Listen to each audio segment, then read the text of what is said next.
Bonjour, bonjour. On va parler aujourd'hui de l'anesthésie du nerf alvéolaire inférieur. L'anesthésie du nerf alvéolaire inférieur, c'est l'anesthésie régionale la plus fréquemment pratiquée et celle qu'on réalisait au niveau de l'épine de Spix lorsque le nerf pénètre dans le canal dentaire inférieur. Ce canal se situait au centre géométrique de la branche montante de la mandibule, sur une ligne au niveau parallèle située à 1 cm au-dessus du plan des molaires inférieurs.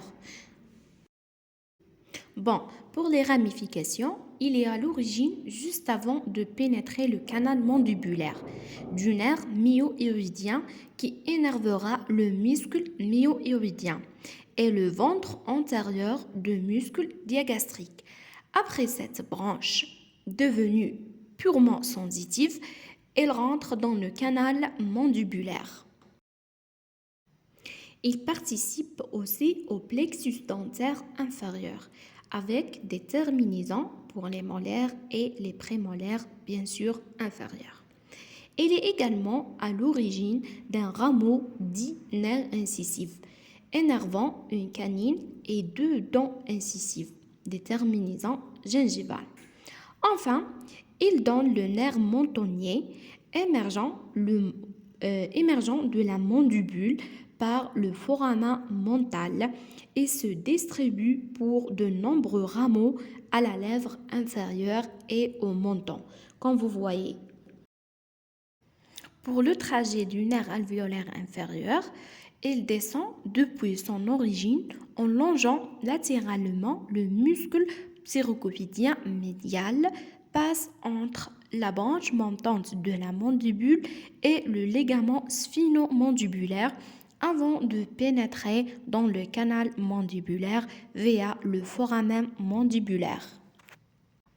L'anesthésie tronculaire ou la loco-régionale, qui consiste à injecter le produit anesthésique au voisinage immédiat d'un tronc nerveux, elle permet de faire des extractions dentaires en milieu infecté, aussi des extractions de plusieurs dents, les avulsions des molaires mandibulaires, l'extraction chirurgicale des dents incluses ou bien enclavées ou la désinclusion, et aussi le traitement des fractures mandibulaires. Avant de parler de la technique d'injection, on va passer rapidement aux symptômes de l'anesthésie ou plutôt les signes cliniques.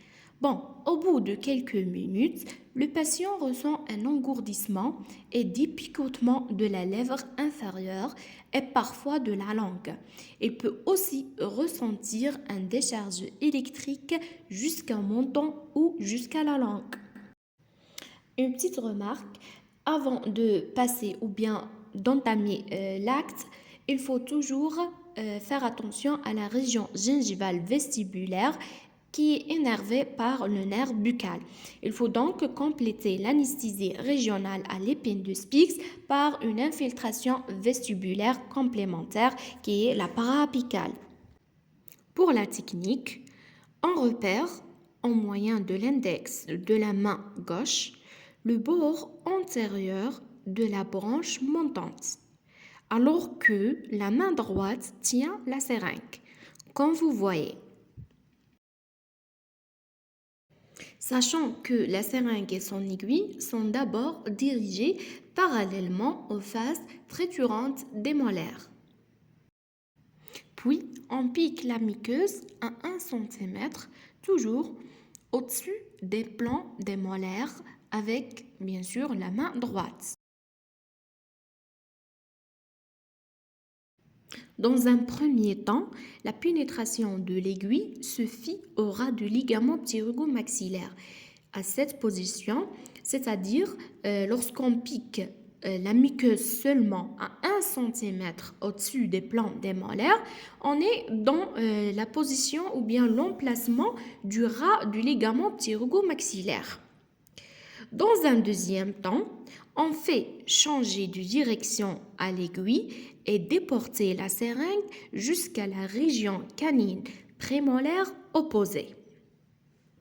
Puis, on enfonce l'aiguille de 2 à 3 cm jusqu'à retrouver le contact osseux à proximité de l'épine de Spix.